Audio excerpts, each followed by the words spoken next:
வெங்காயம் பூண்டு போட்டு கார சட்னி பண்ணலாம். வரமிளகா போட்டுக்கிறோம். கொஞ்சம் நல்லா ஃப்ரை ஆகட்டும். இது நல்லா வறுபட்டுடுச்சு. வெங்காயம் பூண்டு உரிக்க டைம் இல்லை, அதனால் அப்படியே போட்டேன்.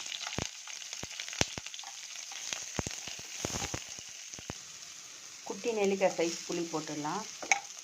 இது வரமிளகா ரொம்ப காரமாக இருக்கும், அதனால் 4 மிளகா போட்டுக்கிட்டேன். உங்களுக்கு இன்னும் காரம் வேணும்னா நீங்கள் இன்னும் 2 போட்டுக்கலாம். இது மிக்ஸி ஜாருக்கு மாற்றிட்டு ஆற வச்சு மிக்ஸிக்கு போட்டேன். கொஞ்சம் உப்பு போட்டு அரைச்சிடலாம். தாளிச்சிடலாம். கடுகு, சீரகம், கருவேப்பிலை போட்டு இது இதிலே போட்டேன். வடை சட்டியில் போட்டு 2 கொதிக்க வச்சுட்டு இறக்கிட வேண்டியது. பூண்டு வெங்காய கார சட்னி. நம்மளோட பூண்டு வெங்காய கார சட்னி ரெடி ஃப்ரெண்ட்ஸ். தோசைக்கு, இட்லிக்கு, சப்பாத்திக்கெலாம் நல்லாயிருக்கும். ஓகே, பாய். அடுத்த வீடியோவில் பார்க்கலாம்.